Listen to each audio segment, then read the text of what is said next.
Сегодня в Киеве с визитом советник президента США по вопросам национальной безопасности Джон Болтон. Он возложил цветы к стене памяти погибшим украинским военным на востоке Украины и встретился с секретарем Совета по национальной безопасности Александром Данилюком. Обсудили вопросы интеграции Украины в НАТО и сотрудничества в оборонной сфере. Завтра у Болтона запланирована встреча с самим Владимиром Зеленским.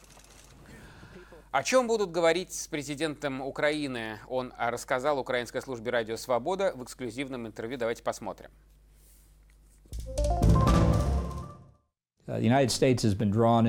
США участвовали в 2 мировых войнах на европейском континенте. Поэтому после Второй мировой войны мы создали НАТО, чтобы быть уверенными, что в Европе не разразится Третья мировая война. Так что я уверен, что у США есть серьезная заинтересованность в том, что происходит между Украиной и Россией. Поэтому если президент Зеленский предложит нам участвовать, мы рассмотрим это предложение.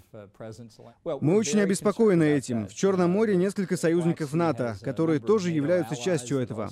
Мы ожидаем сохранения доступа на всей территории Черного моря как для государств, так и для торговли. Тоже и с Балтикой, и с Арктикой. Это проблемы, которые нам довольно сложно было обсуждать с Россией, как и в других областях, где они пытаются захватить больше, чем в сфере их законных интересов. Это вещи, которые не часто появляются в новостях, но мы много говорили с ними о контроле за оружием. Я думаю, мы будем продолжать. США не перестанет защищать свои интересы и интересы друзей и союзников по всему миру.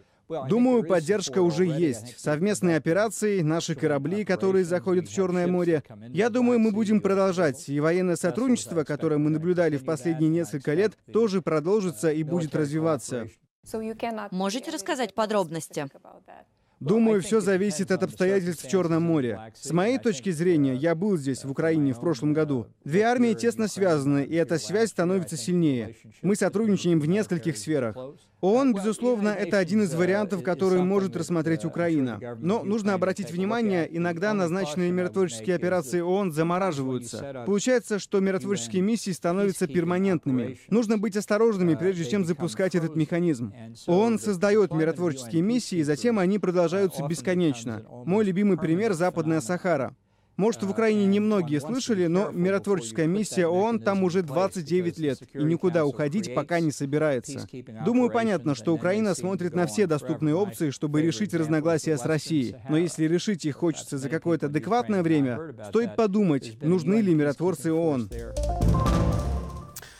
А тем временем американское издание Wall Street Journal называет одной из главных причин визита советника президента США по вопросам национальной безопасности Джона Болтона в Украину переговоры о возможной продаже украинского предприятия «Мотор Сич» китайским компаниям.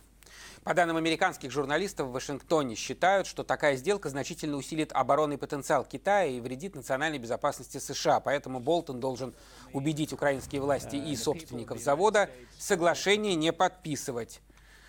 «Мотор Сич» — один из самых больших производителей двигателей для авиационной техники и промышленных газотурбинных установок. Предприятие поставляет продукцию в более чем 100 стран. Глава правления предприятия Вячеслав Богуслаев. До последнего времени он был народным депутатом, вот только недавно проиграл выборы. В интервью украинской службе «Радио Свобода», кстати, Джон Болтон призвал власти Украины осторожнее относиться к, цитата, «стратегии Китая по усилению своего влияния в мире».